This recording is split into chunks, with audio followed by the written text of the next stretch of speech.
Fairfax County Public Schools in Virginia might be facing a Title IX violation after a new complaint alleges a biological male was allowed in the girls' locker room and was seen watching other students change. The parent who filed the complaint saying, quote, "They offered my daughter the use of a gender-neutral restroom while they investigated the issue we reported. Then, without notifying me, after they said they would be in communication about the findings and what was decided to be done, made the girls change clothes quickly so that another student can be accommodated." Stephanie Lundquist-Aurora is a mother of two boys at West Springfield High School, and she joins us now. Good morning to you. Thanks for coming on.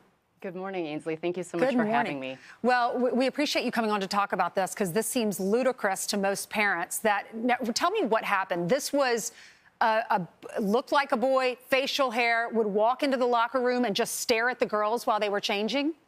Yes, Ainsley, beginning on September 2nd, this is a parent's absolute worst nightmare. This boy was entering, a sophomore boy, was entering the girls' locker room, and they were freshmen, and just leering at them, just standing there and staring in violation of Title IX. And also just, it's such a nightmare for parents. You send your daughter to school. She actually tells the gym teacher about this, and the gym teacher says, "There's nothing I can do about it."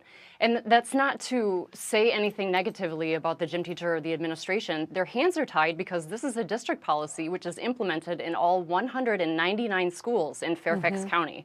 So one of my friends called me, and she told me that she has a daughter in this gym class. And so she was like, "Did you hear anything about this?" And the girl said, "Yeah, he's been doing it for a while now. I actually change in the stalls." And then the school didn't even contact the parents of the girls who were affected by this, and obviously scared and trying to change privately. So she found out about this, that her daughter had been subjected to this on the evening news.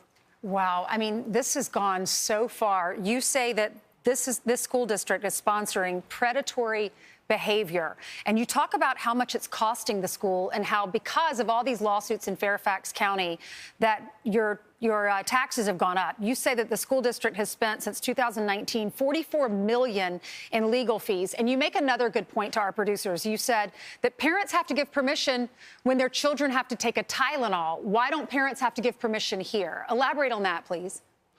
Yeah, so they're really selective about what they tell parents about. They want to pride themselves in transparency, but if policies are anything that they're trying to push politically, they're purposefully hiding what they're doing. So, for example, Fairfax County Public Schools are under investigation right now by the Virginia State Police for allegedly facilitating abortions in one of the public schools, funding them, taking two minor girls to abortion clinics.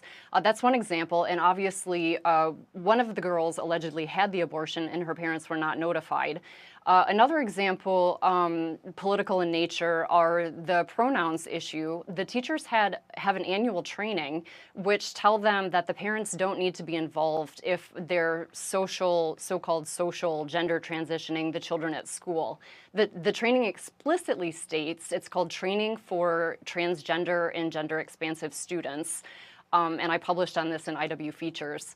You can actually download the training that they undergo, that they don't have to notify the parents. Same thing with the pronoun surveys. They administer, starting usually in middle school, pronoun surveys in every single class to supposedly get to know a student, as if that's the best way to get to know a student, right? So I tried to ask them, please, you have to, under the Protection of People Amendment, Protection of People Rights Amendment, you need to notify me when you're giving them surveys about things which are private in nature, and they try to avoid that. Stephanie, really quickly, because we were talking about this in the green room, and all the guys on our staff said if this happened to our daughter in her locker room, we'd be at the school, we'd be talking to that child, we'd be face to face with the parents, we'd get involved. What are the dads saying?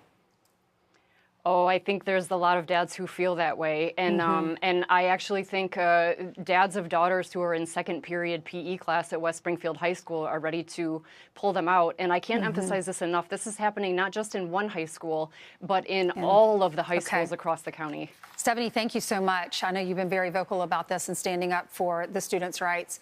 Fairfax County Public School, they sent a statement. While we have not received a complaint on this issue from the Department of Education, school staff are aware of the situation and have been addressing the concerns by working with the students and their respective families. I'm Steve Ducey. I'm Brian Kilmeade. And I'm Ainsley Earhart. And click here to subscribe to the Fox News YouTube page to catch our hottest interviews and most compelling analysis.